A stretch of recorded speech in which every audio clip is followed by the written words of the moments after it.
Hello, my friends. Welcome to history's dark lullabies. Wherever you are in the world right now, whether you're listening from a bustling city, a quiet town, or somewhere under a blanket of stars, I hope you're settled in, comfortable, and ready to drift away. Before we begin our journey tonight, take a moment. Feel the weight of your body on the bed or the chair. Let your shoulders relax. Let the sounds of your day fade into the background. If you're able, why not dim the lights or turn them off completely? Let the darkness become a soft blanket around you. This is your time, a space for your mind to wander and then to rest. And while you're getting cozy, if you feel so inclined, let me and our quiet community know where you're joining us from tonight. Drop a comment below. Tell us your city, your country, and the time there. There's something beautifully connecting about knowing we're scattered across the globe, yet drawn together into the same peaceful, dark space, listening to the echoes of the distant past. And if these stories, these dark lullabies, help you find the rest you're looking for, consider giving this video a like. It's a small signal in the dark, a way to let me know you're here, and that you'd like to return to this quiet place again. All right, settle in deep now. Let the outside world go. The journey is about to begin. Number 1. Locusta of Rome, the poisoner to the purple. In the annals of evil, few figures are as uniquely, chillingly professional as Locusta. She was not a queen, not a soldier, not a scorned lover. She was a specialist, a craftswoman. Her medium was death, and her clients were the most powerful family in the ancient world, the Julio-Claudian dynasty of Rome. In an era where political ascent was often a ladder of corpses, Locusta was the discreet artisan who provided the rungs. Our knowledge of her comes to us through the histories of Tacitus and Suetonius, chroniclers of Rome's decadence and decay.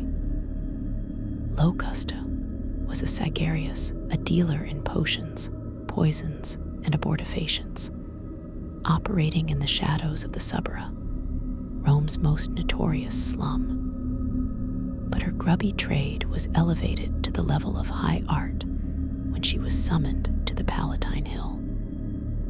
Her first and most infamous patron was Agrippina the Younger, mother of the future Emperor Nero. Agrippina's husband, the Emperor Claudius, stood between her son and the throne. He needed to be removed. But this was no simple stabbing in a dark alley. It was a state assassination that needed to appear natural. Locusta provided the tool, a poison, likely a sophisticated concoction involving aconite monkshood, or perhaps a toxic mushroom, administered in a dish of Claudius's favorite mushrooms. The initial dose failed to kill him, only making him violently ill. In a scene of grotesque farce, Agrippina, furious at the amateurism, had Locusta flogged and demanded a more potent brew. The second dose was delivered by Claudius's own physician, Xenophon, under the pretext of helping him vomit, a poisoned feather thrust down the emperor's throat. It worked. With Nero now emperor, Locusta's services were retained.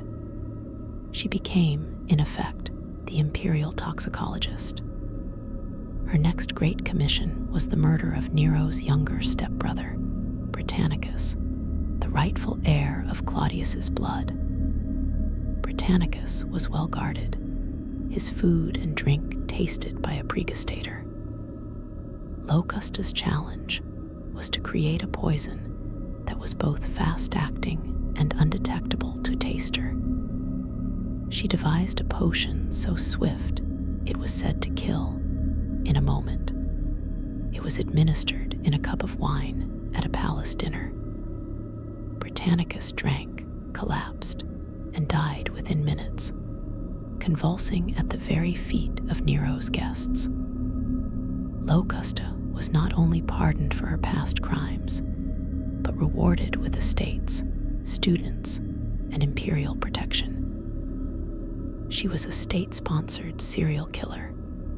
Her body count, including an emperor, a prince, and an untold number of lesser political nuisances, all eliminated with the cold efficiency of a master pharmacist. The horror of Locusta is her chilling normalization of evil. She was not driven by passion, madness, or ideology, but by professional pride and profit. She treated murder as a technical problem to be solved: dosage, delivery, symptomatology, discretion.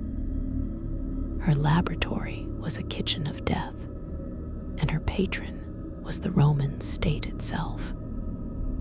She represents the ultimate bureaucratization of homicide, where killing becomes a service industry for the powerful.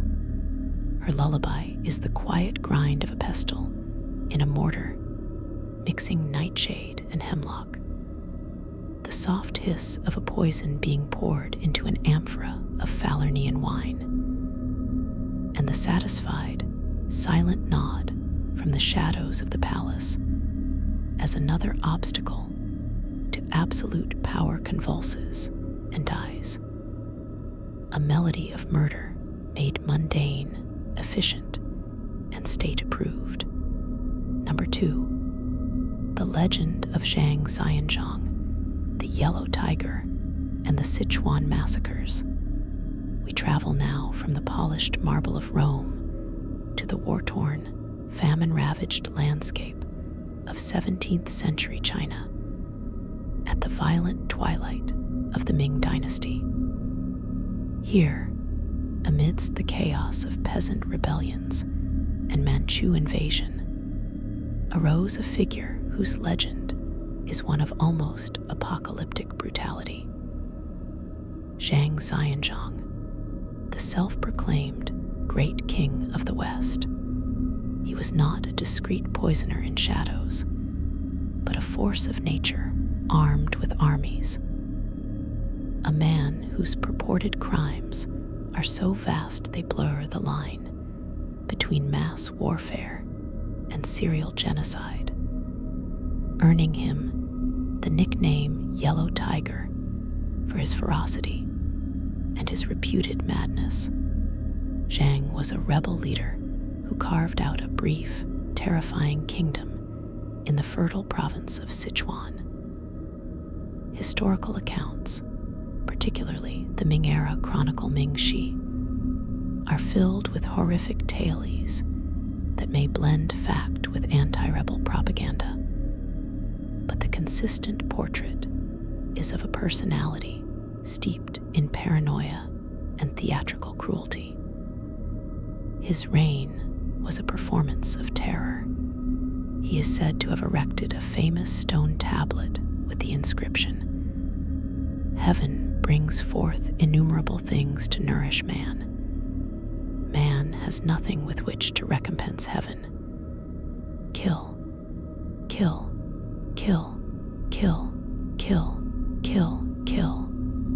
The 7 kills are a central motif in his mythos. The atrocities attributed to him are of a scale and ingenuity that defy comprehension. He didn't just execute enemies, he crafted spectacles of death. He is said to have held civil service examinations where the graduates were beheaded. He supposedly invented the heavenly kill, hanging, the fragrant killing, burying alive up to the neck, and decapitating the exposed head, and the strip killing, flaying victims alive. One of the most infamous legends involves the amputation of women's feet.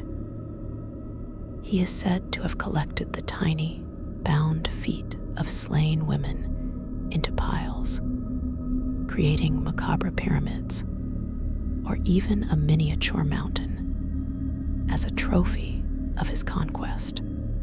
The historical reality is complex. Sichuan was devastated by years of war, famine, and plague between rebels, Ming loyalists, and the invading Manchus, and the death toll was catastrophic, with or without Zhang.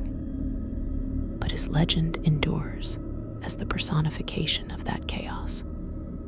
He represents the serial killer elevated to the scale of a sovereign, for whom an entire province became his hunting ground and its people his prey.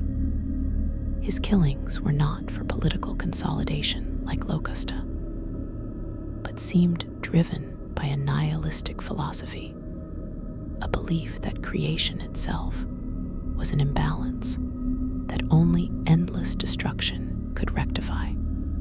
The horror of Zhang Xianzhang is the horror of the abyss gazing back, armed with an army. His lullaby is not a subtle sound, but a cacophony, the roar of a mob, the collective scream of a massacred city, the wet, rhythmic thud of countless heads falling into pits, and beneath it all, the mad, whispered chant of Shah, Shah, Shah, kill, kill, kill, a mantra of annihilation that sought to drown out the very sound of life itself, echoing across the blood-soaked Sichuan Basin as a dark testament to the human capacity for boundless, systematized cruelty. I hope you're still comfortable, my friends, drifting in that perfect space between listening and dreaming. To all of you who have shared where you're joining us from, thank you. It's a profound thought to imagine us connected across time zones and continents, each in our own pool of darkness, exploring these ancient shadows together. If you're new here and finding a moment of peace, remember to dim those lights. Let the screen's glow fade. Let this voice be the only point of focus in the dark. And now, we continue our silent procession through history's gallery of predators. We have met the imperial poisoner and the rebel king of slaughter. Now, we travel to a world of myth and marble, and then to the fog-shrouded streets of a medieval city, where the monster is not a king or a courtier, but a phantom in the alleyways. Number 3, the beast of Greece, the legend of Procrustes.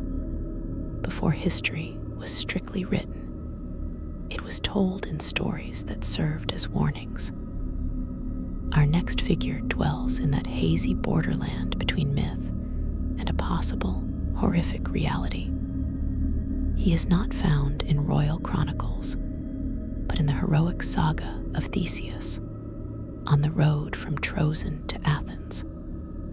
He is Procrustes, whose name means the stretcher, also known as Polypemon, the harmful one. He was not a serial killer in the modern statistical sense, but the archetype of the methodical, ritualistic murderer. He represents a primal fear, the killer who doesn't just take your life, but forces you to conform to his own monstrous ideal before he does. Procrustes owned a simple house by the side of the sacred way, a welcome sight for weary travelers. He would offer them legendary hospitality, a warm meal, a bath, and most enticingly, a bed for the night. He had a special bed, he claimed, that would fit any guest perfectly. It was here that his craft began. If the traveler was too short for the bed, Procrustes would have his servants stretch them on a rack, pulling their limbs with winches until their body matched the bed's length. If the traveler was too tall, he would take a saw or a heavy axe and amputate the excess length of their legs. In some versions of the tale, he had two beds, one short and one long, ensuring that no guest could ever be the right size. The outcome was always the same: a mutilated corpse, and Procrustes robbing the body of its possessions. The horror of Procrustes is the horror of forced conformity taken to its most literal, violent extreme. He is the embodiment of a twisted, obsessive standard. His victims were not killed for who they were, but for how they differed from his arbitrary, rigid measurement. His crime was a grotesque parody of hospitality and order. He didn't lash out in rage, he corrected with cold, systematic precision. While likely a mythological construct, the story persisted because it resonated with a deep, human understanding of a certain kind of evil. The killer, who is also a fastidious craftsman, for whom murder is not an end, but a process of achieving a perverse sense of symmetry and control.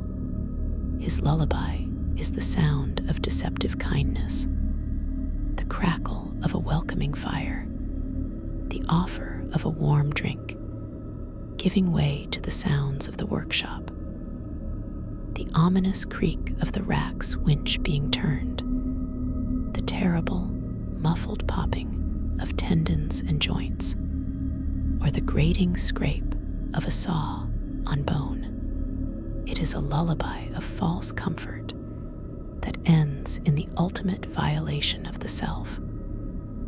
A story that whispers how the most dangerous monster may be the one who promises you rest, only to remake you in the image of your own coffin. Number 4. Gilles de Rais, the Bluebeard of Brittany. We now step from the realm of archetypal myth into the well-documented Gothic horror of 15th century France. Here, we find a figure of profound contradiction, a man whose life was a chiaroscuro painting of dazzling light and the blackest possible shadow.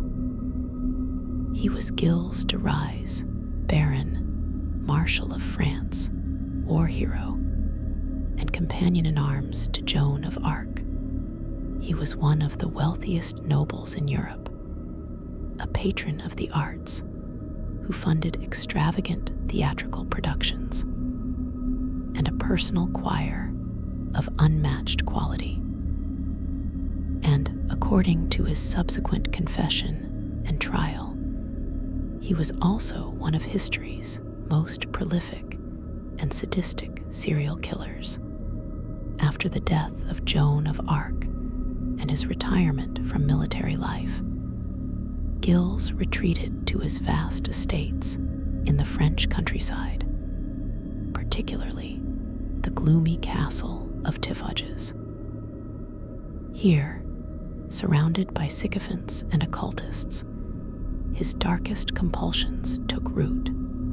Between approximately 1432 and 1440, Gilles de Rais is accused of the abduction, torture, sexual assault, and murder of an estimated 80 to 200 children, mostly young boys from peasant families on his lands. The details that emerged from his trial are the stuff of medieval nightmare. He did not kill quickly. He reveled in the process. He would lure children to his castle with promises of work, food, or trinkets. Once in his private chambers, his methods were an elaborate theater of cruelty. He would often dress them in fine clothes before attacking them. He subjected them to strangulation, decapitation, and dismemberment. Witnesses and his own confessed accounts speak of him kissing severed heads, comparing the beauty of dying children, and arranging bodies to decide which posture was most aesthetically pleasing in death. There were whispers of occult rituals, of seeking knowledge or power from demons through these acts of ultimate transgression. What chills the blood about Gilles de Rais is the stark duality. This was not a feral beast in the woods.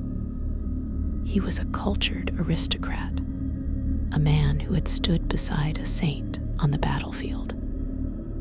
His evil was not born of poverty or madness in the conventional sense, but of immense wealth, boundless boredom, and a terrifying, decadent entitlement that allowed him to view the children of peasants as mere objects for his aesthetic and sensual experiments.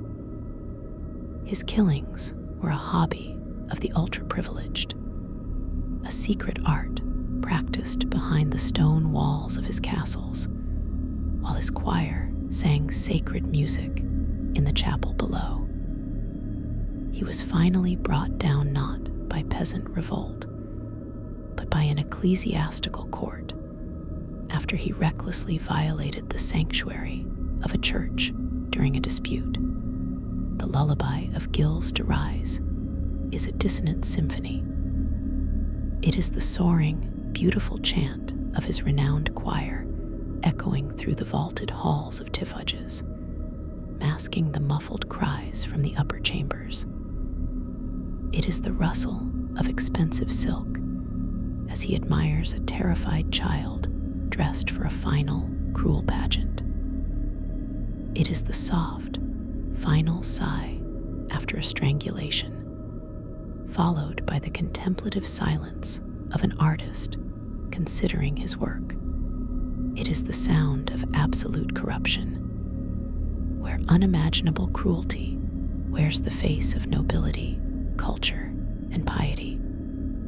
A dark lullaby that reminds us that the most profound evil often resides not in the brutal and the poor, but in the gilded cages of boundless power and utter, soul-crushing ennui. So rest now, let these ancient echoes fade. You are safe in the quiet present. The darkness around you is gentle and holds no such terrors.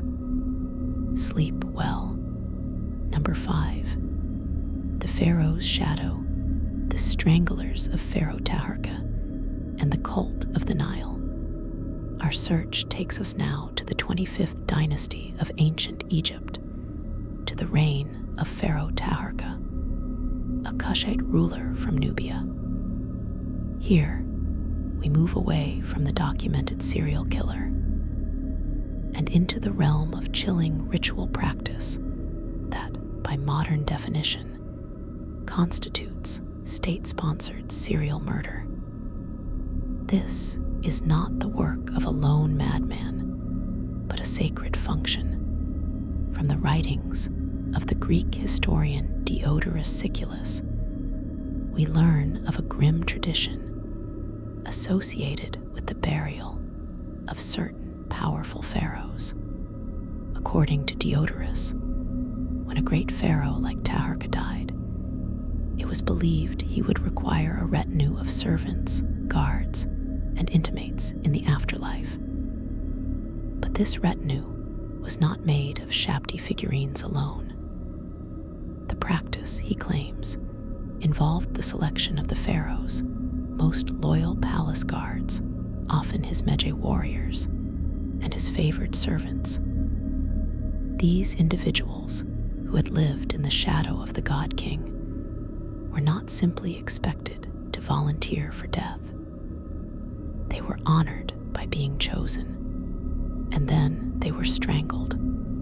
The act was ritualized, sanitized, and sanctified. It was not a violent murder in the heat of passion, but a calm, systematic sending. One by one, these loyal subjects would be led into a sealed chamber or to the edge of the royal tomb. There, priests or other officials would perform the rite, often using a sacred cord or a linen garrote. The strangulation was deliberate, a bloodless death that kept the body whole for service in the Jewet, the Egyptian underworld. Their bodies would then be buried in satellite graves around the pharaoh's pyramid or tomb complex, forming a silent, eternal palace guard. The horror here is the complete erasure of individual will beneath the crushing weight of divine kingship and cosmic order mad. These were not victims in chains, they were willing, or socially compelled, participants in their own extinction for a celestial purpose. The serial killer is not a person, but an ideology, the belief that a single man's journey to eternity was worth the snuffing out of dozens of other lives. It was homicide made holy, murder as a sacrament. The killers were the priests and the system itself, operating with serene and terrible certainty. Imagine the scene in the torchlit burial chamber. The scent of incense and myrrh, the silent, painted figures of gods watching from the walls. The chosen guard, perhaps having received a final, intoxicating draft, stands straight. The soft, ceremonial linen is looped around his neck. There is no struggle, only a sacred submission. The lullaby of the pharaoh's stranglers is the sound of solemn chanting in a dead language, the faint, rhythmic creak of the linen cord tightening, and the final whispered exhalation of breath, not as a loss, but as an offering, a sacrifice to the silence of the tomb. A human life transformed into an eternal sentry for a king who believed himself a god. It is a lullaby of absolute obligation, singing countless souls into a darkness from which there was no promised return, only endless, silent service. Number 6, the Hashishin, the cult of the assassin, and the old man of the mountain. We now travel from the sun-baked tombs of Egypt to the impenetrable eagle's nest fortresses of the Alborz Mountains in medieval Persia at the turn of the 12th century. Here, we encounter not a single killer, but an entire brotherhood of them, engineered by a single, chillingly charismatic mind. Hassanai Saba, the legendary old man of the mountain, the Nizari Ismailis, known to their crusader enemies as the Hashishin, from which we get the word assassin, were a heretical Shia sect. But Hassanai Saba transformed them into history's first organized, precision-guided terror and assassination machine. His fortress, Alamut, was not just a stronghold, it was a monastery, a training academy, and a palace of illusions. Hassan's genius was psychological. He sought not to conquer armies, but to paralyze empires with fear by eliminating their key leaders with terrifying certainty. The process was a meticulous, serial production of human weapons. Young men, often taken or given as children, were raised within the walled gardens of Alamut. They were indoctrinated in the sect's secretive theology, which promised paradise to those who served its cause unto death. But Hassan added a masterstroke. The recruits were, according to the most famous and possibly embellished accounts of Marco Polo, subjected to an elaborate, mind-altering ritual. They would be drugged, likely with a potent form of hashish, hence the name Hashishin.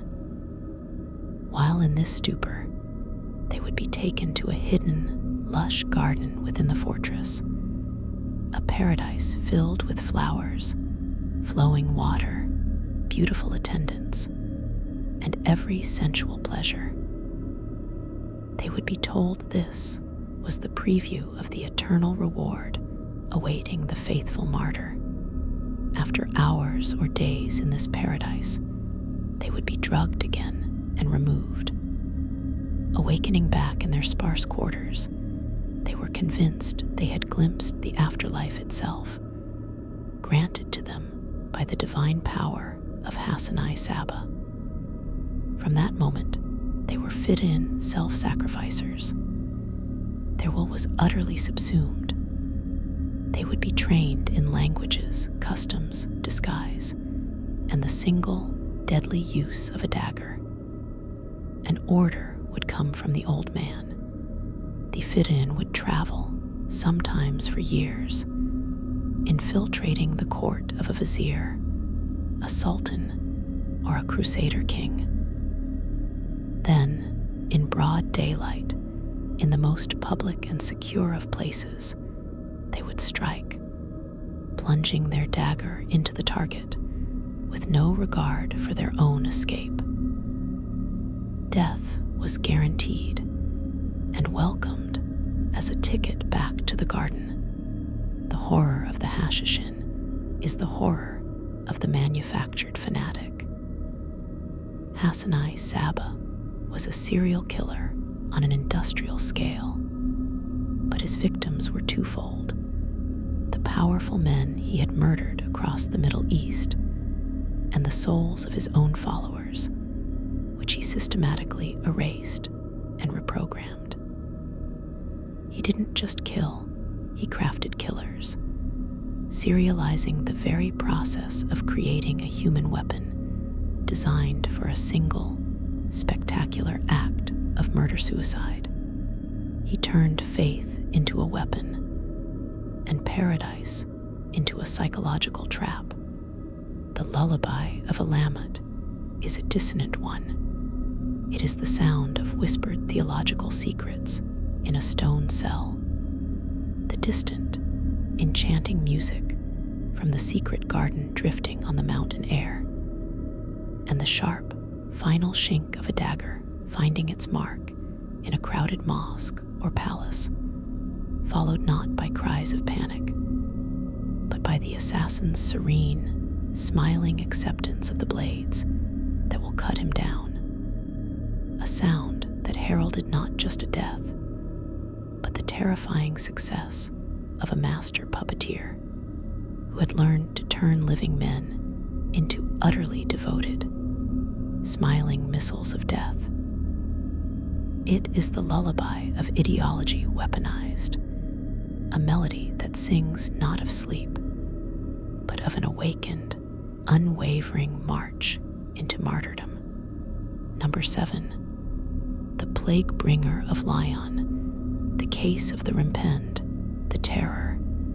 Our setting is not a palace or a fortress, but a place of suffering itself.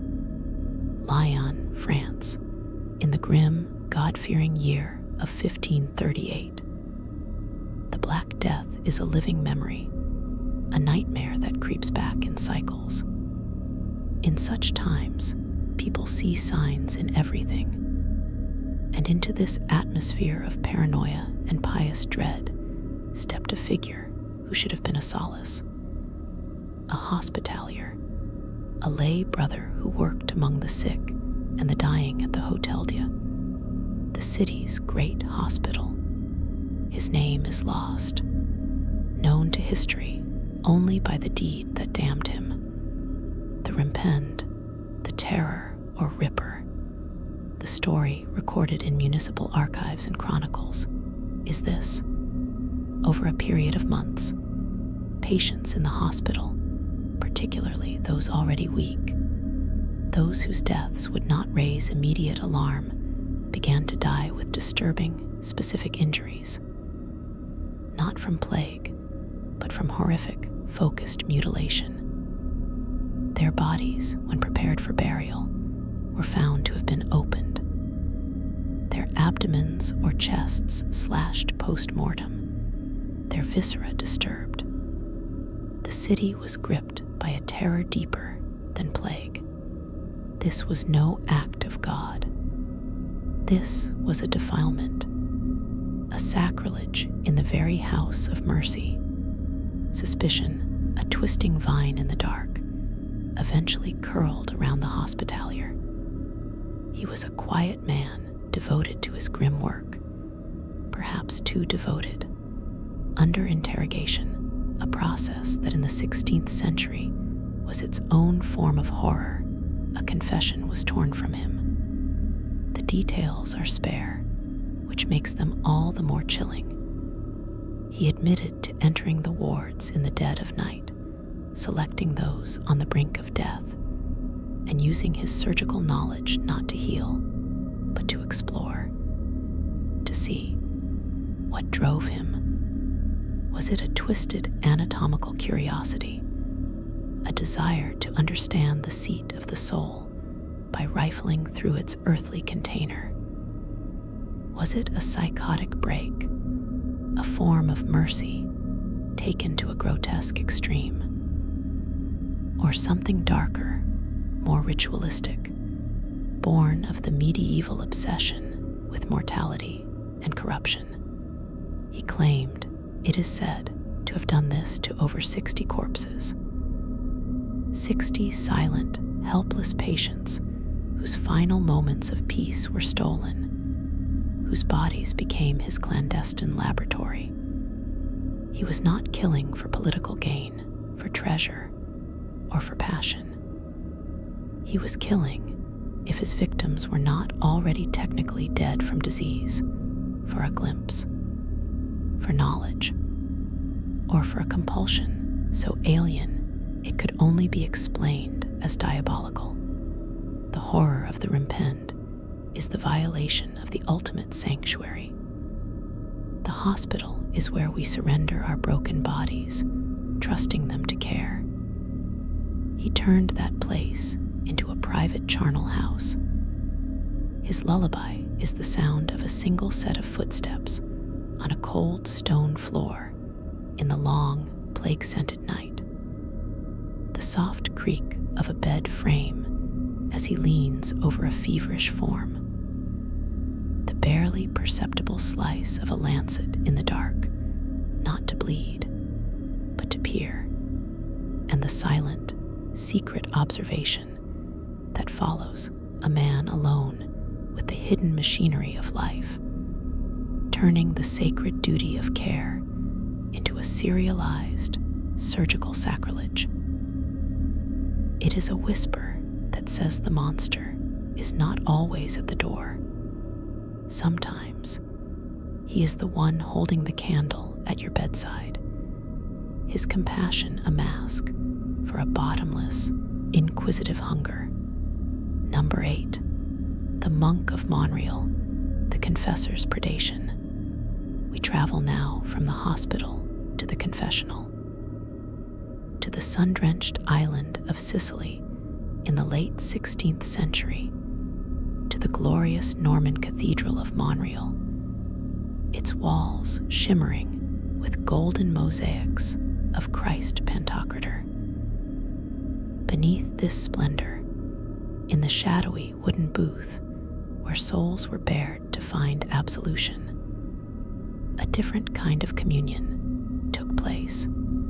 The records of the Sicilian Inquisition tell of a monk, a respected confessor at the monastery attached to the cathedral.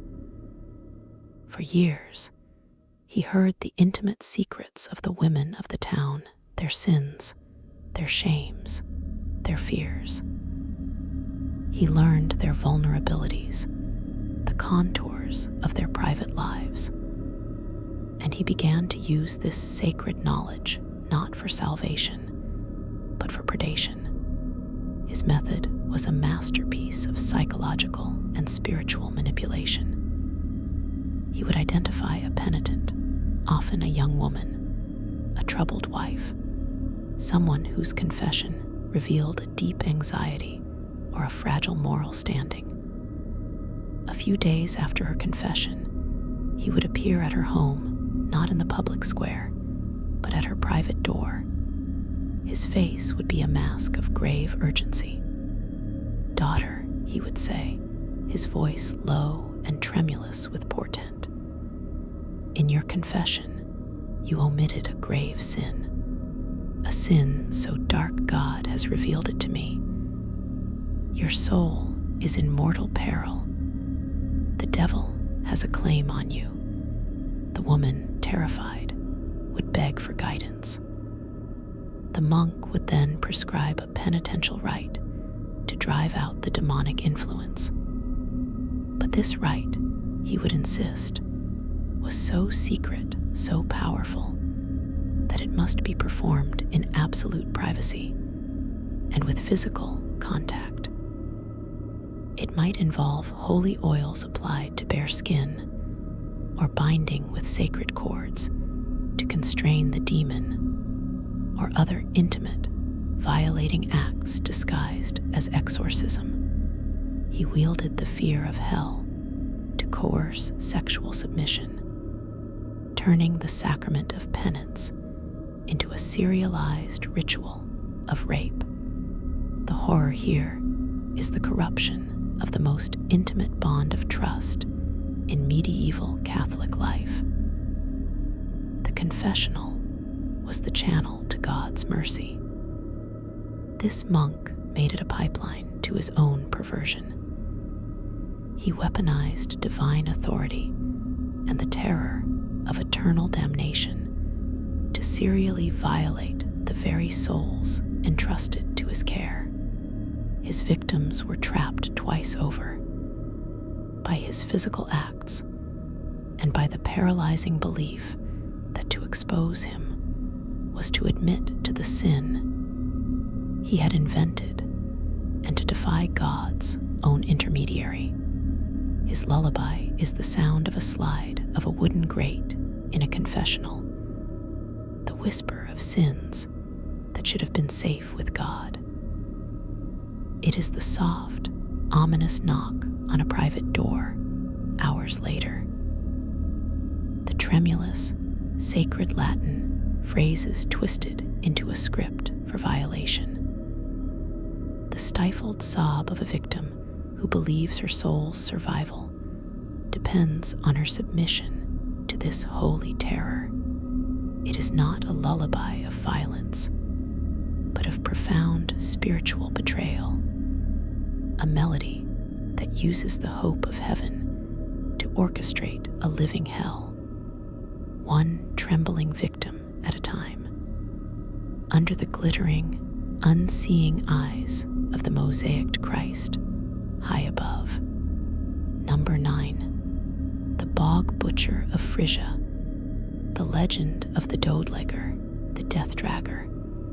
We journey now to the mistbound, salt marsh coasts of medieval Frisia, a land of sodden peat, wandering fogs, and isolated turf mounds where villages huddled like shipwreck survivors. Here, in the 13th or 14th century, folklore and fragmented court records whisper of a figure known only as the Dodlegger. He was not a man of a town, but a man of the Wadden, the vast tidal flats and treacherous bogs. He was a hermit, a trapper, a gatherer of peat and gull eggs, and they said, a gatherer of something else. Travel between the isolated Terp villages was perilous. Paths were narrow causeways through sucking mires, that could swallow a cart hole. Travelers went missing with grim regularity attributed to the bogs, to wolves, to spirits of the mist. But a pattern, slow as peat formation, began to emerge. Certain travelers, particularly those carrying goods for market or messengers with sealed pouches, would vanish not on the open marsh, but on the final, well-trodden path to a specific village, and always near the hut of the Dodlegger. He was known to be strange, but not feared, a solitary soul who sometimes traded eels for bread. His crime was one of patient, environmental predation. He understood the bog like a lover. He knew its soft, deceptive spots, its pools that looked firm but were liquid graves. He would subtly alter the path. A few strategically removed branches marking the safe way. A light covering of reeds over a peat cut filled with water. Then he would wait, hidden in the rushes. The traveler, trusting the path, would step into the trap. The bog would clutch them, cold and sudden. Their cries would be muffled by the fog, and the Dodlegger would emerge not as a rescuer, but as a harvester. He would not pull them out. He would watch them tire, scream, and slowly subside into the peaty embrace. Once they were still, he would use his long peat cutter's tools, a hooked blade on a pole, to drag the body to firmer ground. Hence his name, the Death Dragger. His lullaby was the silence of the bog, punctuated by the distant, fatting cry of a victim. Then, the wet, sucking schlub as he hooked a corpse, and the soft, steady drag of a body being pulled from its grave to be robbed. He left no weapon, no scene of violence. The bog itself was his accomplice, and his cleanup crew, preserving bodies in its tannic acid for centuries, turning them into leathery witnesses that would not surface until modern archaeologists found them.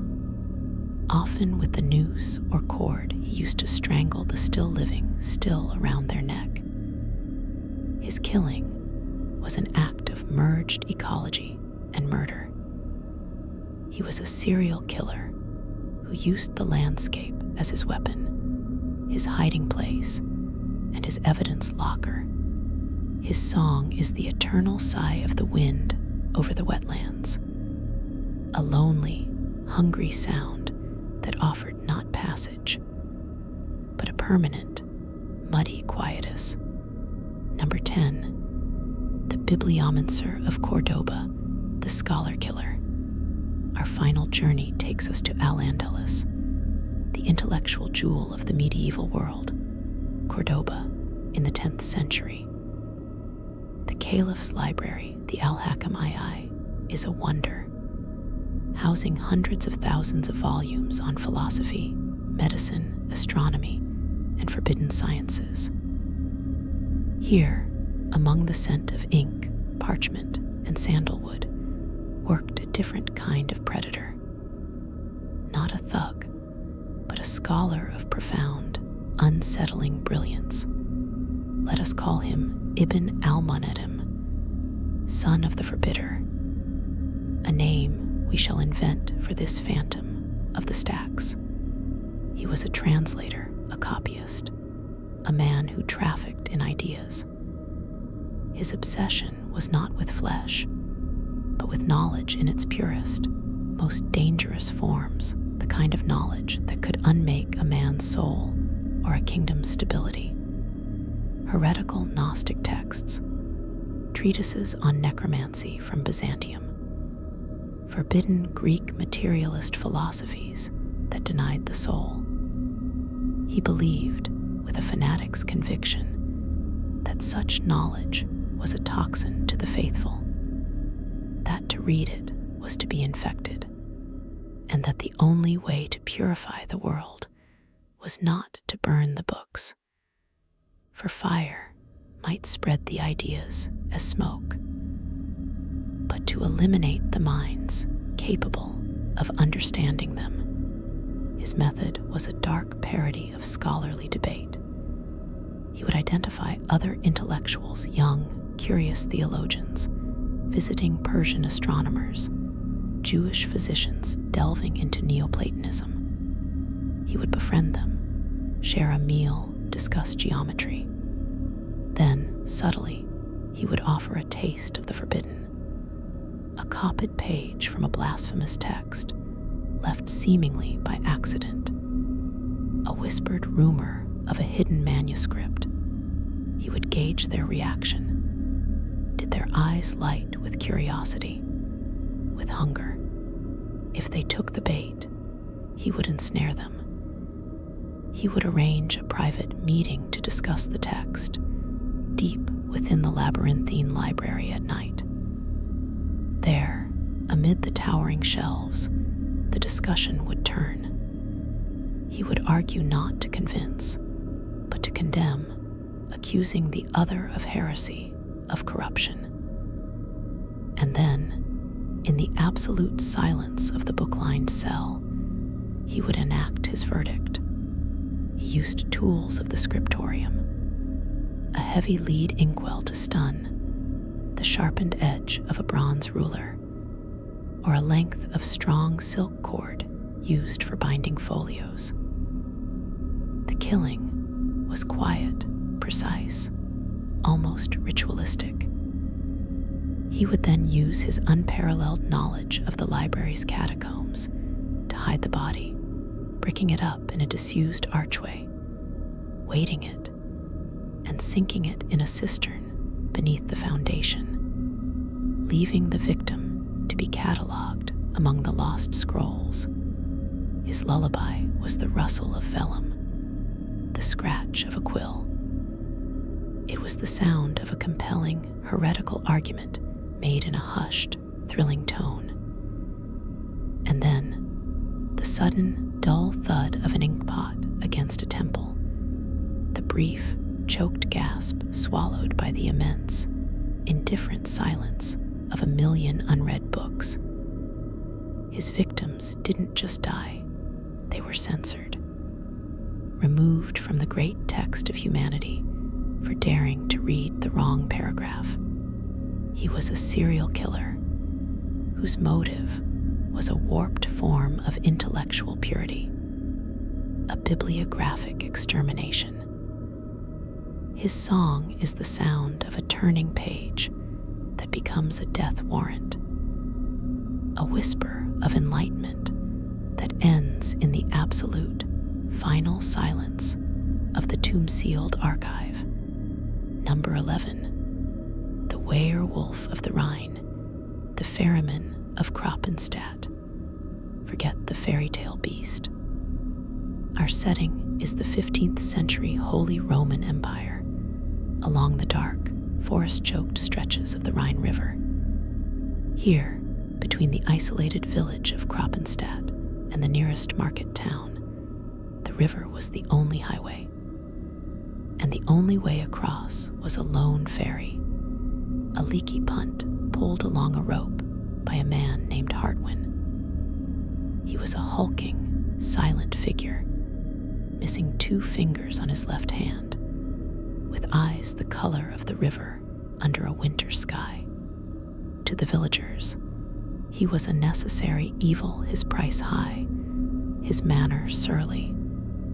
But he was the ferryman. You paid his toll. The disappearances began in the autumn fogs.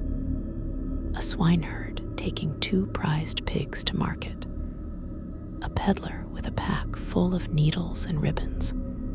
A young monk traveling to a distant monastery. They would pay Hartwin his coin, step onto his punt in the gray dawn, and never be seen on the other side. The river was deep, the currents treacherous. It was assumed they had fallen in, their goods and bodies swept away. Grief, but not suspicion. But the toll taker in the market town, a meticulous man, noticed a pattern. Hartwin's tolls were paid always in the same scarce silver pennies, and the items that began to appear traded furtively at taverns further downriver. A distinctive pewter pilgrim's badge from Aachen, a bolt of Flemish cloth too fine for a ferryman, a carved oak cask of brandy, whispered of a different fate. Hartwin's method was the river itself. He knew a place mid-channel where the current formed a deep, spinning pool beneath an overhanging willow, invisible from either bank. As the punt reached this silent, swirling vortex, he would ask his passenger, as if in afterthought, to check the tow rope on the upstream side. As they leaned over, peering into the murky water, he would strike, not with a blade, which could slip and be lost, but with a short, lead-weighted cudgel kept hidden in the bilge. A single, brutal strike to the back of the skull. The body would convulse and tumble into the waiting pool, which would catch it, spin it, and pull it under, snagging it on submerged roots far below. The current did the rest, erasing all evidence within days. He would then ferry the goods, not to the obvious market, but miles downriver, selling them in fragments over months.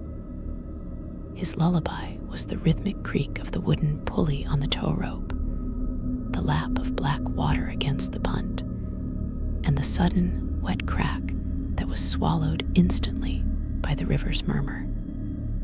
Then, the soft, final gulp of the pool as it accepted his offering.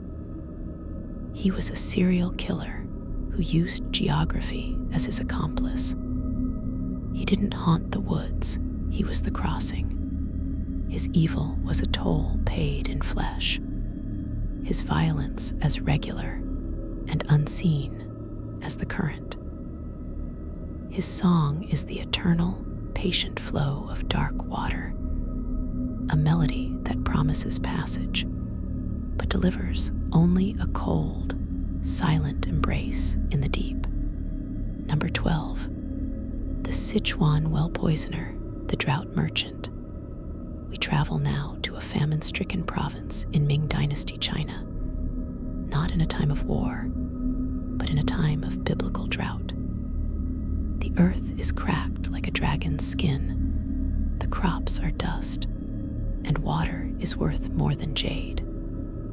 In one desperate district, there was a man named Old Feng. He was not a farmer, but a merchant and a minor local bureaucrat.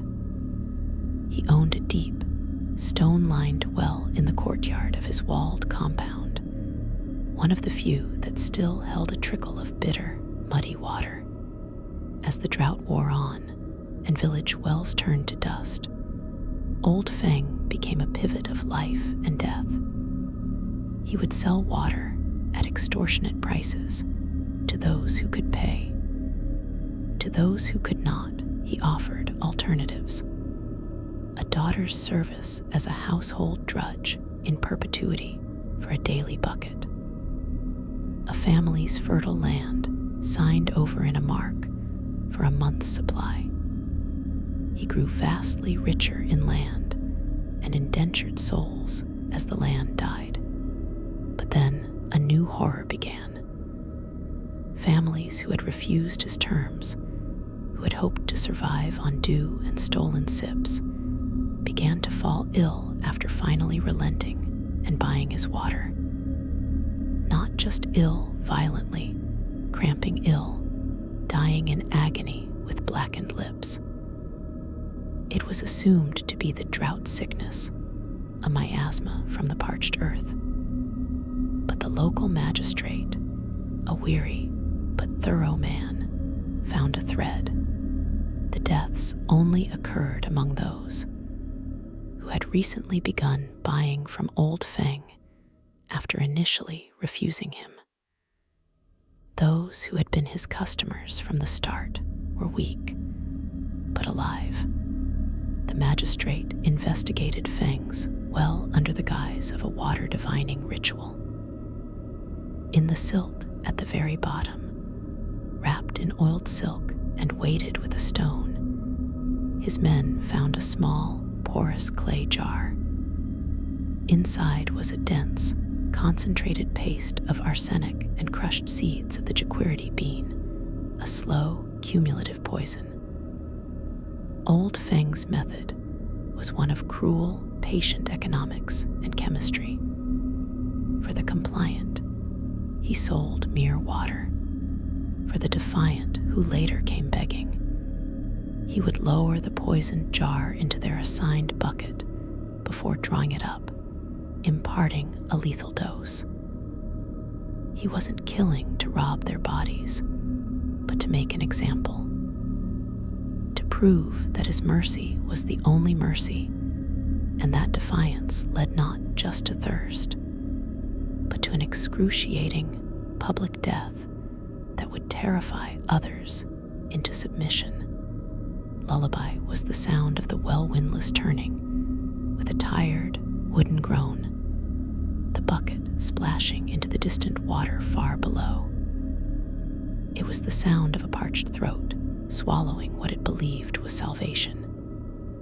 And then, hours later, the distant, echoing wails of intestinal agony from a peasant hut, a sound that served as a gruesome advertisement for Old Feng's absolute hydraulic authority. He was a serial killer who used a natural disaster as his cover and a basic human need as his weapon. His song is the sound of deep, deceptive water in a time of thirst, a melody that promises life, but carries within it a slow, meticulously calculated death, turning the community's only source of hope into its instrument of terror. Number 13, the Parson of Wuisburg, the Stadtkurt, the City Toad. Our story takes us to the free imperial city of Wuisburg, in the heart of the German lands, in the waning years of the 15th century. The city is a thriving, noisy, crowded tapestry of merchants, clergy, students, and beggars. It is a world of sharp contrasts: the soaring spire of the cathedral and the reeking, narrow Gasson alleys that coil at its feet like stone roots. In such a place, people disappear. It is a fact of life. A drunk falls into the River Main. A journeyman moves on to another town. A prostitute finds a patron. Life is fluid, and its edges are porous. But in Wuisburg, a pattern began to coagulate from this fluidity. Over the span of 2 decades, a specific type of person began to vanish with a chilling consistency. They were the city's voiceless ones, not the wealthy burghers or the learned canons, but the far end, the traveling folk, the rootless, the itinerant knife sharpeners and tinkers who appeared at the city gates one day and were gone the next, the orphaned children who begged by the cathedral doors, the aging, penniless veterans who had nowhere to go, the frail elderly without family, dependent on parish alms. Their absence was not an event. It was a slow, silent subtraction. A space in the crowd that closed up, barely noticed. The man at the center of this silent equation was a figure of unimpeachable respectability. He was a minor church official, a biddle or a siegler, a sort of parish clerk and almoner for one of the city's poorer districts. Let us call him Parson Gerhardt. His duty was to distribute bread and small coins to the destitute who gathered at the church steps every Sabbath. He knew them all. He knew their names, their stories, their frailties. He was a thin, pallid man with ink-stained fingers and eyes that held the flat, damp sheen of a river stone. His method was an inversion of his holy office. He would identify those with the weakest ties, the ones whose vanishing would cause the least immediate stir. To them, after the alms were distributed, he would offer a different kind of charity, a private kindness.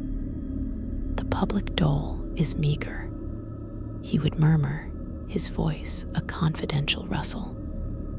Come to the sacristy after vespers. There is a better loaf, a warmer cloak, and they would come. The sacristy was a small, windowless room off the chilly church, smelling of old wax, damp stone, and mildew. He would be waiting. There would be a loaf, yes, and a cup of cheap, strong wine. And as the destitute soul ate, grateful and unsuspecting, Parson Gerhardt would move behind them, perhaps to fetch the promised cloak from a chest. From that chest, he would not draw wool, but a heavy, lead-filled collectansterk, a collecting bag on a long handle, used to gather offerings from pews beyond the priest's reach. In one swift, practiced motion, he would loop the strap around the neck from behind, place the foot against the small of the back, and pull. The supplicant would die there on the stone floor, choking silently between the chest of vestments and the wall, their final sight the embroidered back of a Lenten chasuble. The body was the problem, and here his other official capacity served him. As a parish clerk, he had keys to the church cellar, where old relics were stored in disused crypts, keys to the forgotten ossuary beneath the charnel house. In the dead of night, he would drag or carry the slight, emaciated body through the labyrinthine undercroft of the church and seal it away behind centuries-old brickwork, or pile it among the anonymous bones of past plague victims. He was not just a murderer. He was a silent curator of the dead, filing his victims away in the city's own skeletal archives. He was finally undone not by a missed victim, but by a persistent stench. A new canon, fussy and sensitive to smells, complained of a foul odor in a remote corner of the crypt. When masons were called to investigate, they broke into a walled-up alcove and found not one, but a dozen or more partially mummified corpses, stacked like cordwood. Parson Gerhardt, when confronted, confessed without emotion, as if reading a mundane inventory. He could not give a reason. Not rage, not lust, not greed. Perhaps it was the ultimate exercise of his power, over who received alms, and over who simply ceased to be. He was the city toad, squatting in its sacred stone heart, consuming the forgotten flies of the urban world.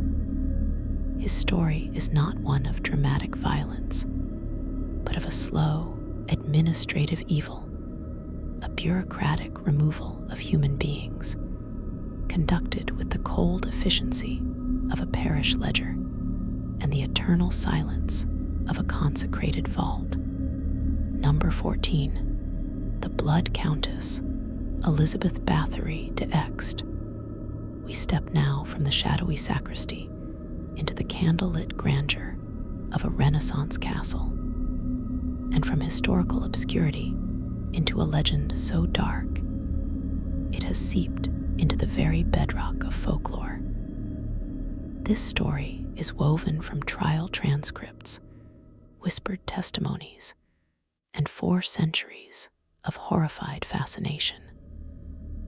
Our figure is Countess Elizabeth Bathory, born in 1560 into one of the most powerful Protestant families of the Kingdom of Hungary. She was a woman of her time and station, brilliant, educated, formidable, and married to the equally formidable Ferenc Nadesti, the Black Hero of Hungary, a warrior who spent much of his life on the frontier battling the Ottomans. Elizabeth managed his vast estates with a steel will. She was also, by many accounts, deeply obsessed with her own status, her lineage, and her fading beauty. The stories begin after her husband's death in 1604, when she was left with immense wealth and absolute authority over her castles, most famously Chachtas in modern-day Slovakia. It is here, in this remote, mountainous fortress, that the whispers from the servants' halls and the terrified confessions of her maids coalesced into a narrative of such sustained, inventive cruelty it defies belief. The core accusation, repeated by over 300 witnesses at her eventual trial, was this: the Countess, fearing the advance of age and the loss of her beauty, believed she had discovered a tonic, a restorative, not an herbal paste or a cosmetic, but the blood of virginal young women. She believed bathing in it, washing her face with it, would preserve her youth. To satisfy this need, a machinery of horror was established. Her closest confidants, her nurse, Ilona Joe, her manservant, Janos Ujvari, and others became procurers and accomplices. They would lure peasant girls from the surrounding villages to the castle with promises of work as maidservants. Once inside, they entered a world of gilded torture. The cruelty was not merely utilitarian, a quick slit of the throat to collect blood. It was prolonged, creative, and sadistic. Accounts speak of the Iron Maiden, a spiked sarcophagus, of girls forced to stand naked in the snow before being doused with freezing water until they froze to death, of intricate, delicate tortures with needles, heated coins, and specially crafted biting devices. The Countess, it was said, took a direct, hands-on pleasure in these acts, her rage reportedly flaring most violently if a girl struggled or spilled a drop of the precious blood. The scale of the accusations is numbing. While the official trial document lists 80 victims, local lore and some confessions placed the number in the hundreds, perhaps even over 600. Their bodies disposed of in the castle grounds, thrown into the dungeons, or burned in great pyres. For years, the terror was an open secret in the region, muffled by the Bathory family's immense power and the sheer, unimaginable nature of the crimes. She was finally stopped not by a peasant revolt, but by political calculus. Her voracious predation began to target the daughters of the lower nobility, not just peasantry. This was a bridge too far. In 1610, on the orders of the king, she was arrested. Her accomplices were tried, tortured, and executed. Elizabeth Bathory herself, due to her exalted rank, was spared a public trial and execution. Instead, she was walled up in a set of rooms in Chachtas Castle, with only small slits for food and air. She remained there, a living ghost in her own fortress, for 4 years until her death.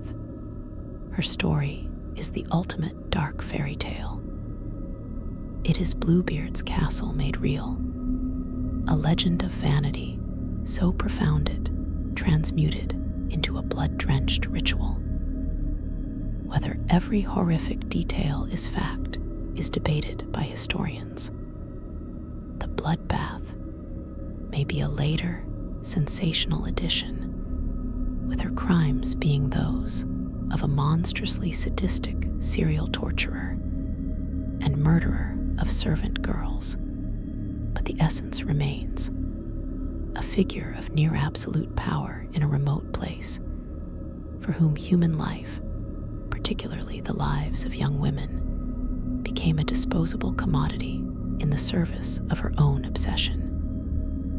She is not just a killer, she is an archetype, a warning etched in history and blood about the corruptions of absolute power, unchecked privilege, and a beauty that sought to preserve itself by consuming the vitality of others.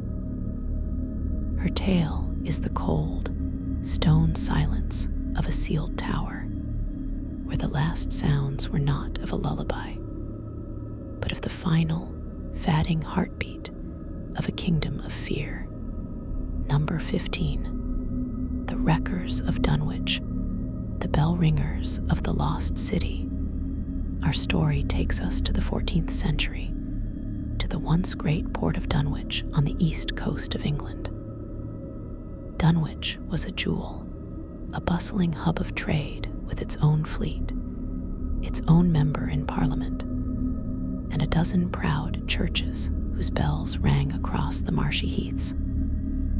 But the North Sea is a hungry god. Year by year, century by century, it ate at the soft cliffs.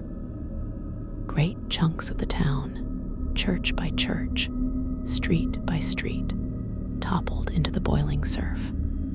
By the time of our tale, Dunwich was a place living on borrowed time, its citizens clinging to a shrinking peninsula.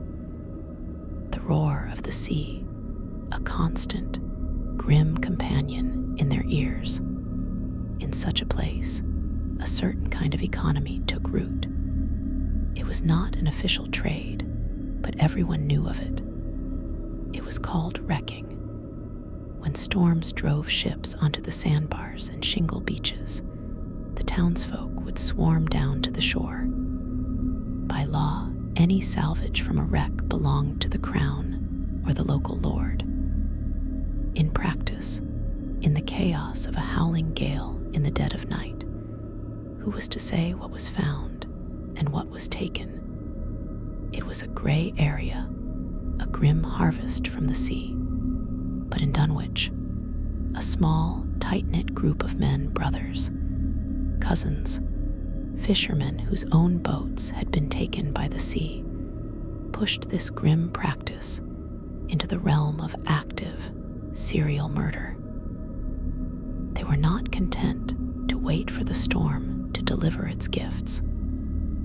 They became its shepherds. They were led by a man named Edric, a former sailor who had lost an eye and his livelihood to the waves. He knew the coast like his own face. He knew that on certain nights, when a particular fog rolled in a thick, woolly haar that swallowed sound, and sight the great bell in the tower of All Saints, church could be a beacon. A steady, guiding toll could lead a ship's master, blind and desperate, to believe he was heading for the safe Deepwater Channel. Instead, it would lead him directly onto the jagged teeth of the Sinner's Teeth, a reef of black rock just beneath the surface at low tide. Edric's plan was diabolical in its simplicity. On those perfect, fog-choked nights, he and his crew would wait.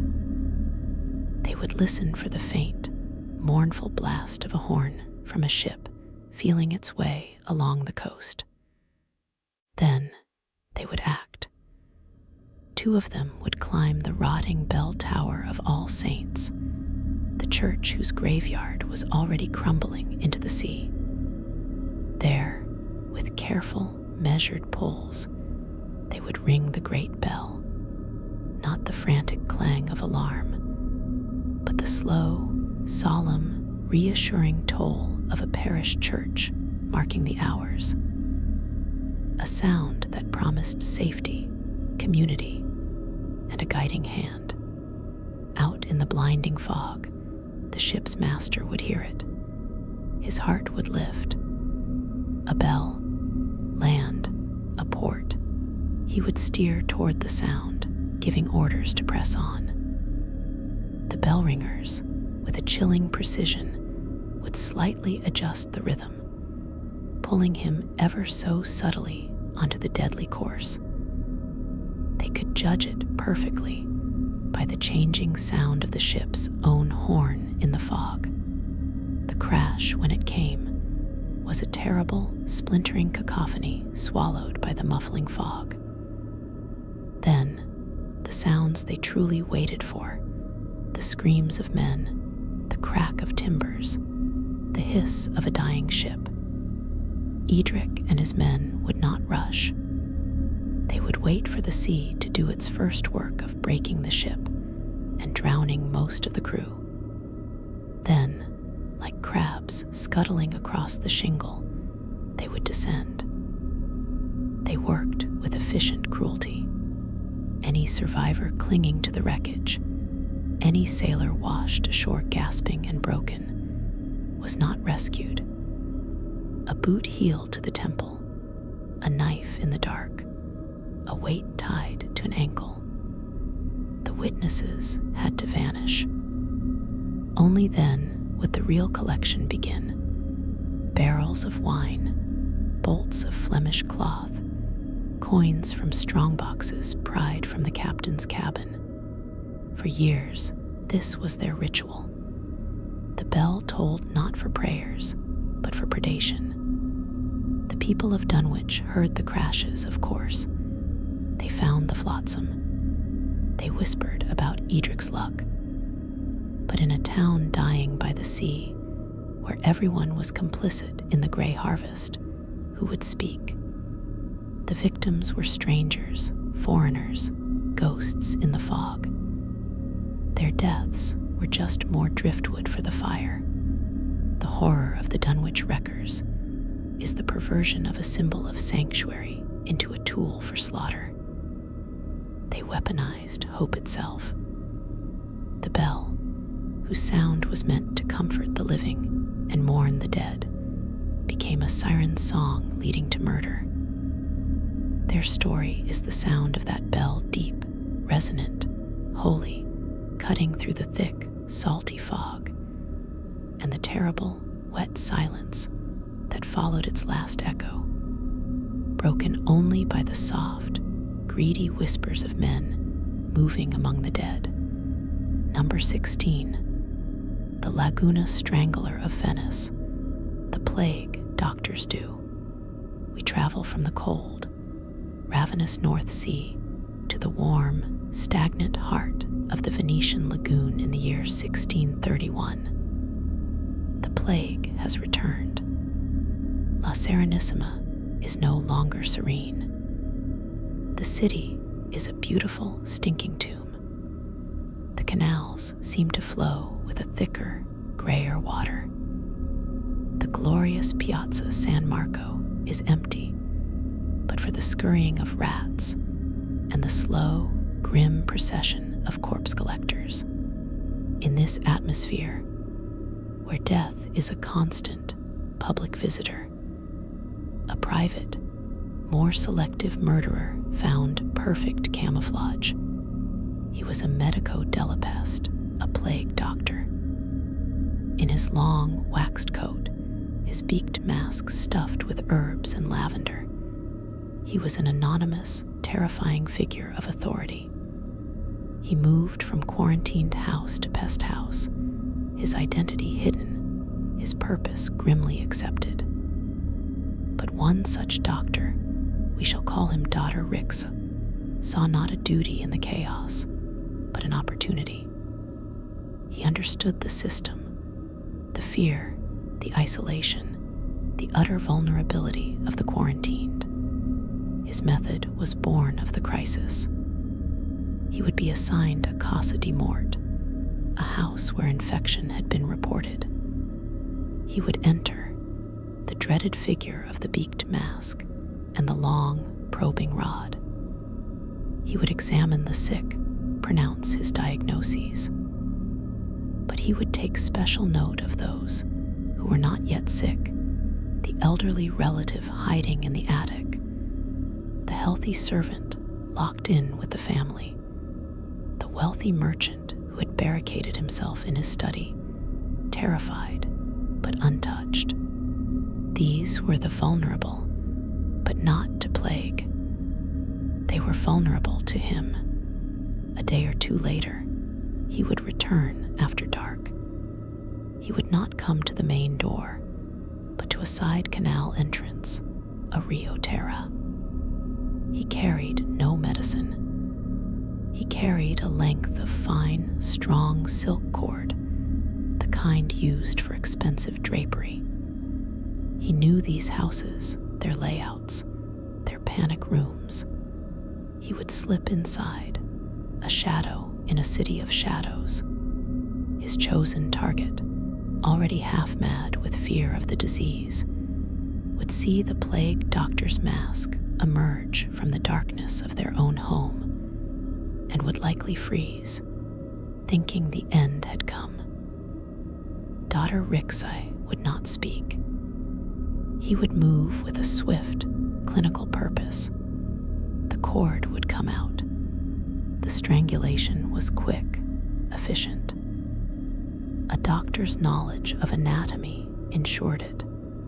His motive was not mere theft, though he would take a purse, a piece of jewelry.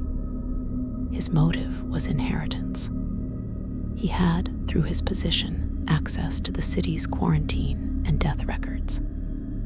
He had identified individuals lonely, wealthy, with heirs who were distant, absent, or also dead of plague. He would murder the last remaining heir in a quarantined house.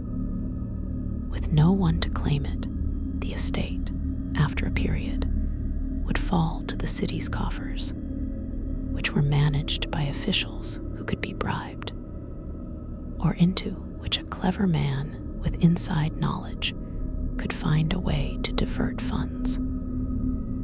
He was killing to redirect the flow of wealth in a dying city, using the plague as both his cover and his accomplice. The horror of the Laguna Strangler is the violation of the last shred of trust in a collapsing society.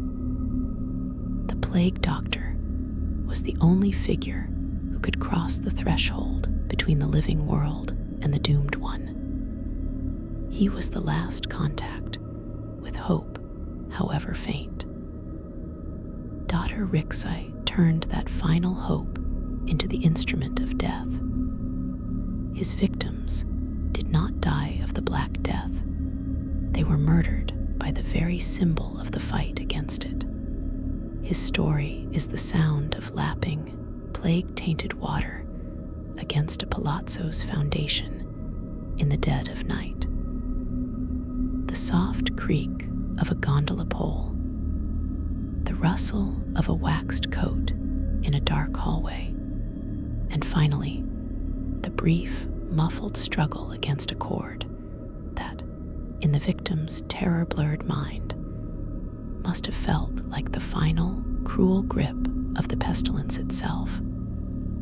A murder disguised as the inevitable. A serial killer who wore the face of the epidemic and used the city's greatest fear to hide his own precise, greedy evil. Number 17, the sand-choked oracle of the Taklamakan, the mummy maker of the Silk Road. Our setting is the Taklamakan Desert, the Sea of Death in western China, 1,000 years ago. The Silk Road is not a single road, but a spiderweb of fragile trails skirting this monstrous, shifting basin of sand. Caravans are tiny, brave organisms in a vast, yellow corpse. They travel for weeks between oases. Their only guides the stars at night and the crumbling, sun-bleached bones of camels by day. In this world, water is divinity, and a man who claimed to know where to find it was a prophet, a savior. He was known as Bai, the diviner. He was not a monk or a hermit, but a solitary figure who appeared at the most desolate caravanserais, the ones where the wells were running salty and the hope was running out. He was a Hui man, it was said, or perhaps a Tocharian, his features etched by wind and sun into something ageless and severe. He carried no map, only a forked dowsing rod of polished juniper and a collection of ancient, water-smoothed stones he would cast upon the sand, reading the will of the desert in their patterns. His gift was real. He could find water. He knew the hidden signs, a certain type of dry, twisted tamarisk root that delved deep, a subtle depression in the dune sea that spoke of a buried river course from a wetter age. Caravan masters paid him handsomely in silver and silk to guide them to these secret seep holes and forgotten springs. And many caravans, under his guidance, survived. But not all, for Bai had a second, secret geography in his mind. He knew another kind of place, not water sources, but perfect tombs. Places where the desert winds, channeled by hidden rock formations, created eternal, swirling eddies of dry air. Places where the sand was particularly fine and alkaline, where a body, if placed just so, would not rot, but would desiccate into a perfect, leathery mummy in a matter of months, preserved for centuries. His method was a slow, agricultural evil. He would guide a caravan, preferably a smaller, wealthier one with exquisite goods, on a supposed shortcut to a legendary spring. He would lead them deep into a labyrinth of dunes, far from any known track. As days stretched without the promised water, panic would set in. He would feign confusion, then despair. Finally, as the last skins were drained, he would announce he must go alone to scout, to find the water he swore was near. He would take the last functioning camel and a small skin of water for himself. He would not return. The caravan, stranded, would die. Thirst, madness, the sun. Their bodies would collapse around their precious bales of silk and sacks of spice. Bai would watch from a high, hidden crest. He would wait for the vultures to circle and depart. Then, under the cold, brilliant stars, he would return, not to plunder the obvious goods too bulky, too traceable. He was a connoisseur. He would sift through the dead with the care of an archivist. A jade figurine from cotton slipped into a sleeve. A handful of flawless sapphires from bad action, pried from a merchant's hidden belt. A scroll of rare Buddhist sutras painted on indigo paper. Small, perfect, priceless things. Then came his true art. He would not leave the bodies to the jackals. He would arrange them. He would pose the caravan master sitting against a sand drift, as if in contemplation. He would lay a woman curled on her side, cradling an empty water skin. He would position them in tableaus of final rest. Then he would use his knowledge of the wind. He would gently heap the special, preserving sand around them, sculpting it so the eternal eddy currents would kiss each body, slowly, gently, sucking every molecule of moisture from them, turning them into permanent residents of his open-air museum of the dead. Years later, another lost traveler, or by himself guiding a new, trusting caravan, might stumble upon the scene. A perfectly preserved caravan, a tragedy frozen in time, a marvel, a cautionary tale, and Bai would sigh, a desert prophet mourning the inevitable cruelty of the Taklamakan, his pockets heavy with the silent, stolen wealth of the exhibit he himself had curated. His was a serial murder of delayed gratification and aesthetic preservation. He didn't just kill for treasure, he killed to create artifacts, to add exhibits to his private gallery of despair. Each sun-blackened mummy, a testament to his own power over the most lethal desert on Earth.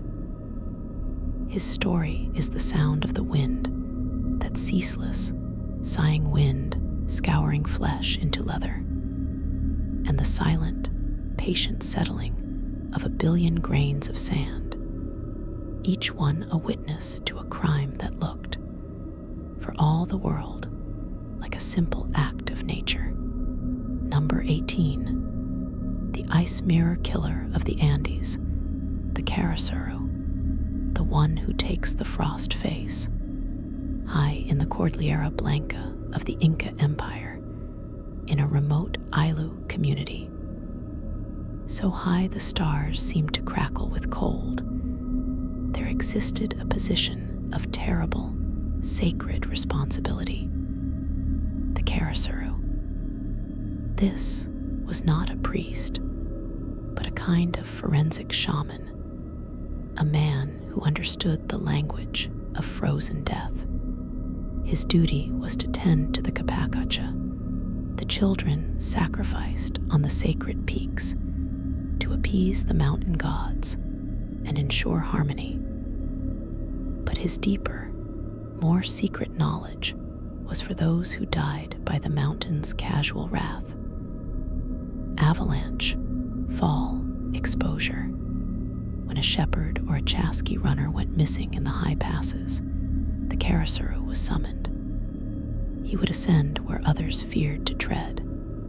He could read the ice, a faint discoloration, a peculiar angle of sun on a snowfield, the way the wind scoured a specific cornice.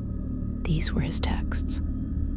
He would find the bodies, frozen solid, faces locked in final grimaces, skin translucent and hard as ceramic.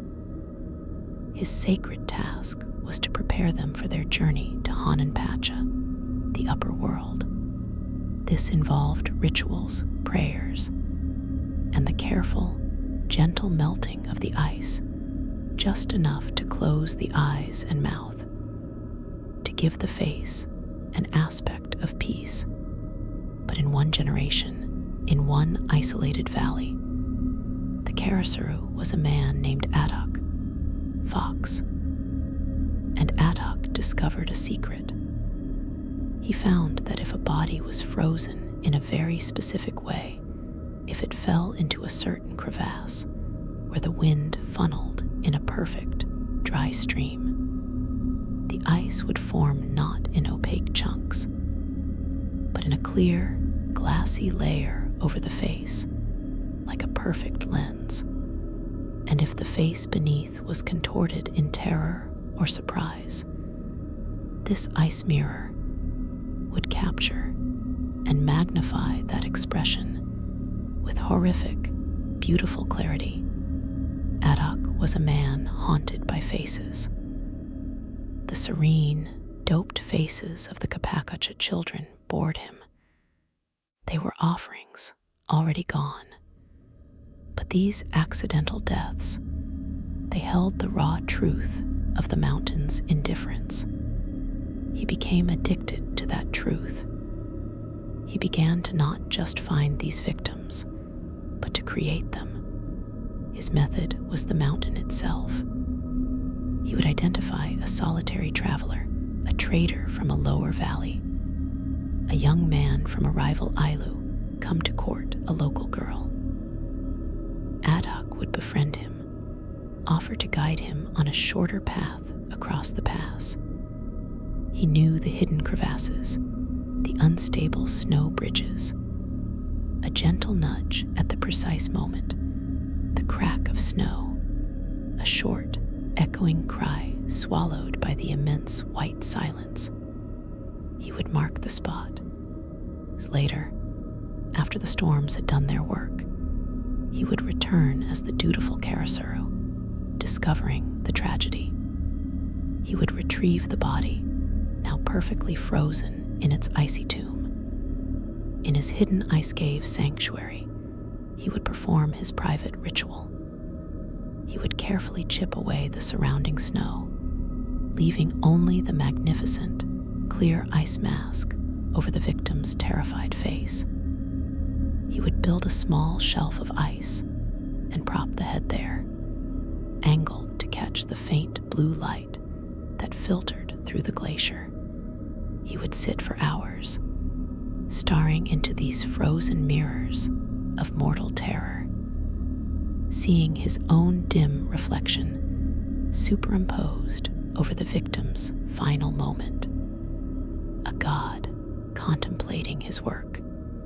He collected them, dozens of them, a gallery of final seconds preserved in glacial glass.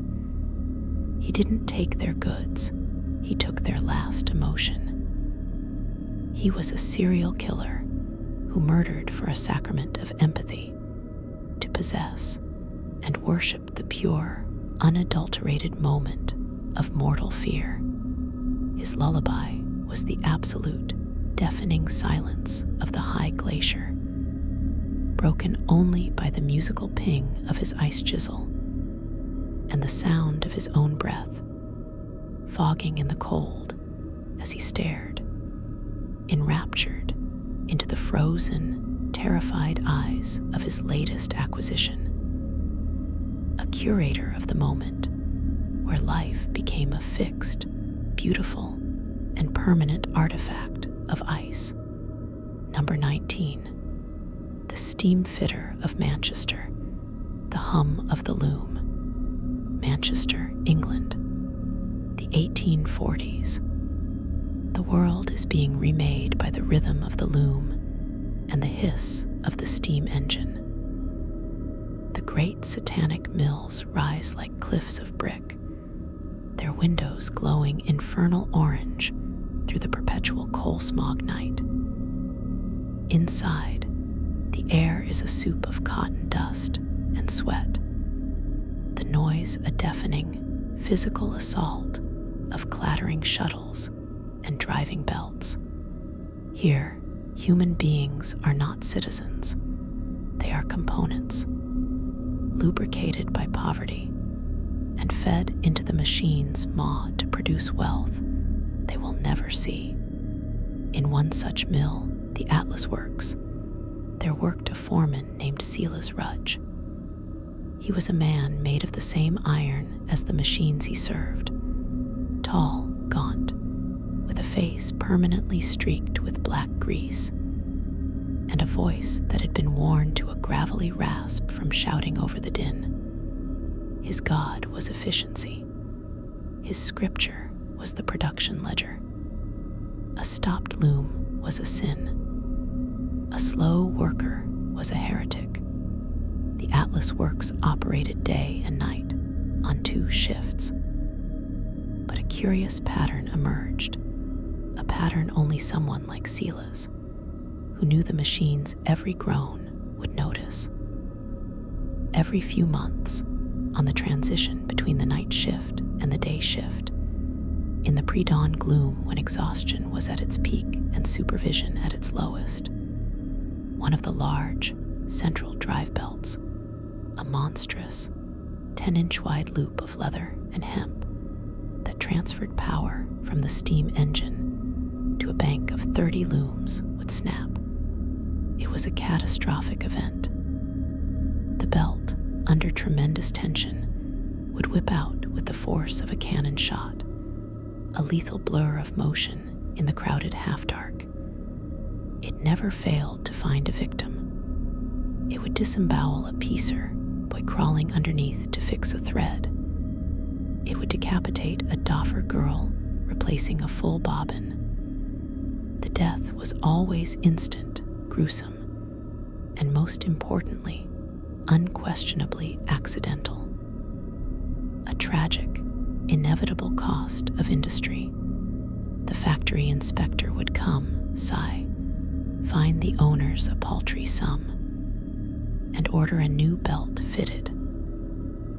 Work would resume after a day of mourning. The dead worker replaced from the teeming, desperate streets before the blood was fully scrubbed from the floorboards. Only Sela's Rudge knew the truth. The belts didn't snap. They were persuaded. His tool was not a knife, but a minute, almost surgical act of sabotage. He had studied the belts like a biologist. He knew that a belt's strength lay in its laminations. Using a long, thin awl heated in a candle flame, he would, during his nightly rounds, make a series of tiny, precise punctures in the inner layers of the belt at a point of maximum stress, just beside the driving pulley.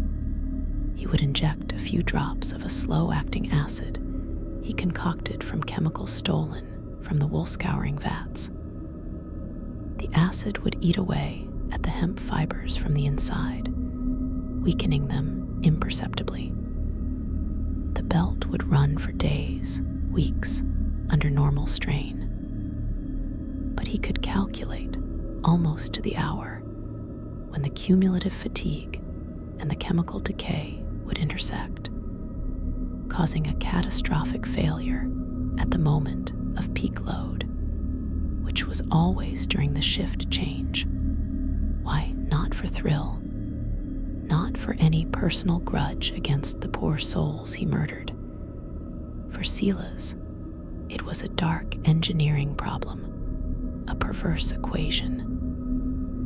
The factory owners were obsessed with output, but negligent on maintenance.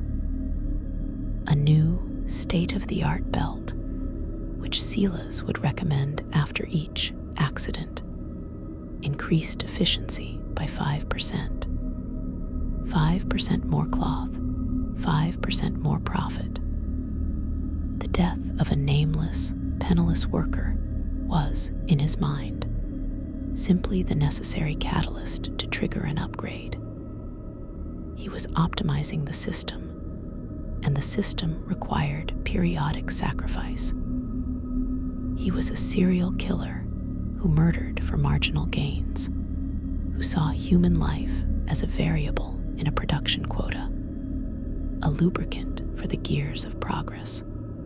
His lullaby was the deafening, mind-numbing thump-thump clatter of the mill, a noise so constant it became a silence.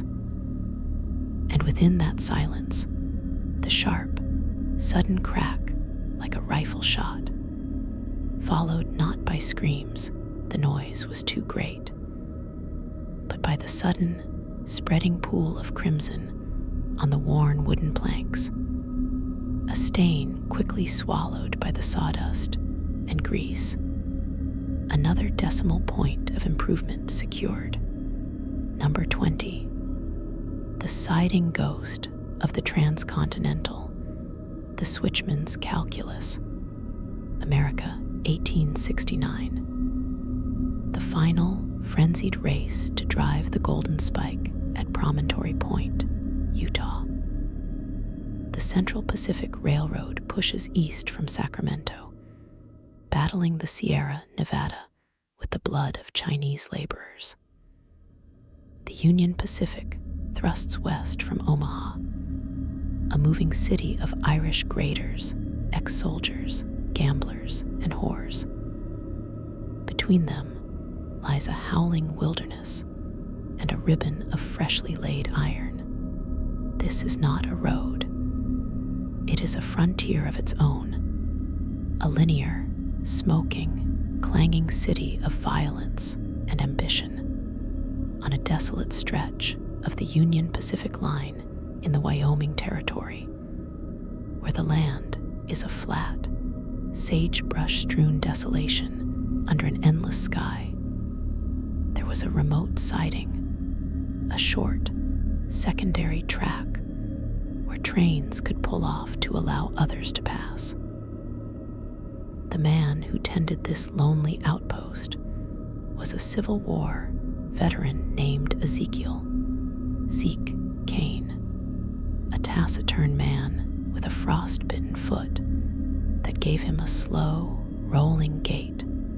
Zeke lived in a tar paper shack beside the tracks, his world defined by the schedule book, the telegraph key, and the 2-mile visibility in either direction. His duty was simple: receive the telegraphic train orders, set the switch accordingly to direct trains onto the main line or the siding, and record their passing. It was a life of profound isolation, a sentence of wind and silence punctuated by the earth-shaking thunder of the trains. Zeke discovered a secret of the rails. He learned that on certain nights, when a particularly heavy load of freight, a tonnage special carrying silver ore from the Rockies or machinery from the east, was running late, and a faster passenger train was hot on its heels, the dispatchers in Omaha would make a desperate calculation. They would order the slower freight onto the siding to let the passenger train pass. But the siding at Zeke's post, Whisper Siding, was notoriously short. It could only accommodate a certain number of cars. Zeke began to adjust the math.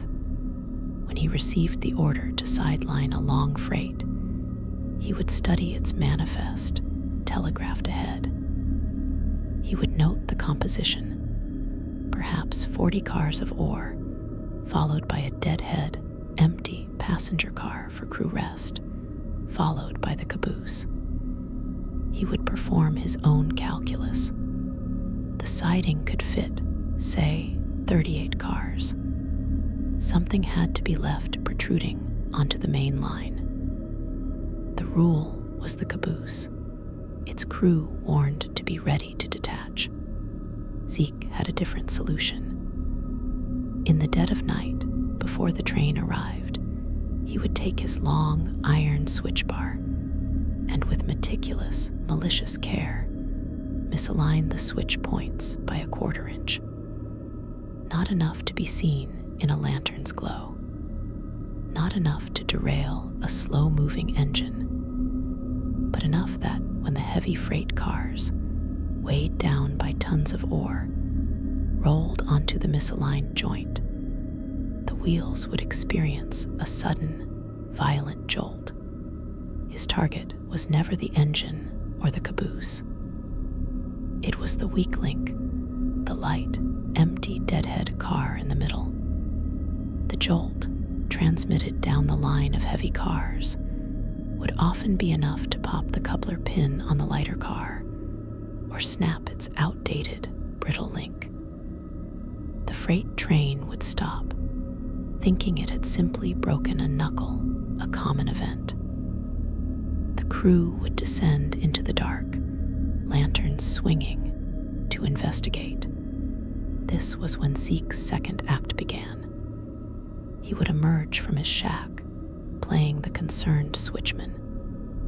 In the confusion, the flashing shadows, the shouted curses, he would move to the very rear of the stranded portion of the train, to the cars now isolated on the main line. Using his engineer's hammer, he would manually, silently, release the brakes on the last 2 ore cars. On a slight, invisible grade, they would begin to roll backwards down the main line.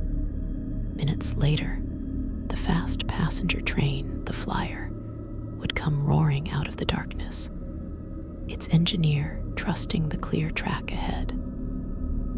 The collision with 2 runaway, unmanned ore cars sitting on the rails was apocalyptic. A telescoping of wood and iron, screams swallowed by the screech of tearing metal.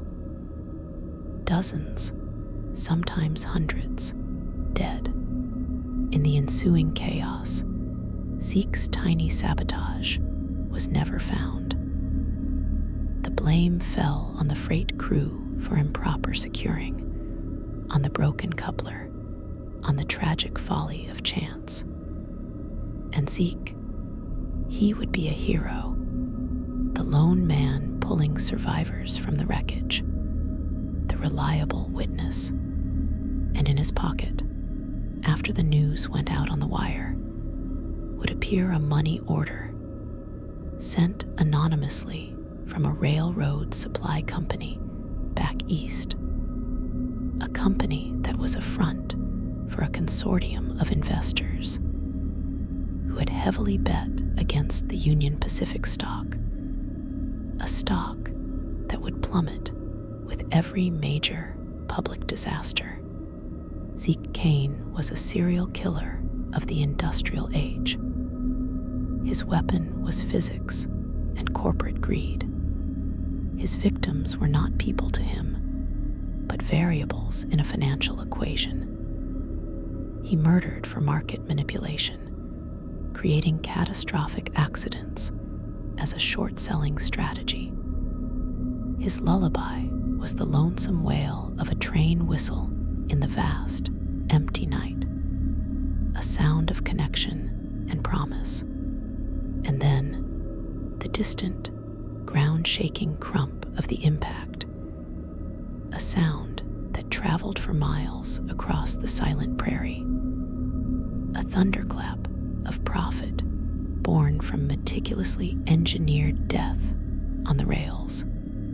And so, my friends, our journey through these ancient and not-so-ancient shadows comes to an end. We have walked with poisoners in Roman villas and warlords in Sichuan. We have stood in the bog mist with the death dragger, and in the plague-stricken alley with the strangler in the beaked mask. We have witnessed the desert's curated tombs and the glacier's frozen galleries. We have felt the oppressive rhythm of the murderous mill and heard the calculated thunder on the railroad line. These are history's darkest echoes, not lullabies to sing you to sleep, but stories to listen to from the safe harbor of your own peace, to remind us that the capacity for darkness is as old as humanity itself, woven into our empires, our industries, our very landscapes. But that was then. This is now, here in your room. There is only the gentle sound of your own breath, the soft weight of your blanket, the safe, familiar dark that holds no such monsters. Let these stories go now. Release them back into the past where they belong. They have been told. They have been heard. Their power is spent. Now let the quiet in. Let it be deeper than any tomb, more peaceful than any silent gallery. Feel the profound relief of the present moment, the comfort of your own stillness. You are safe. You are whole. You are here. Let your mind grow soft and blank. Let your body feel heavy and supported. There is nothing more to listen for. No more shadows to watch. Only rest. Deep, deep rest. Sleep now. Good night.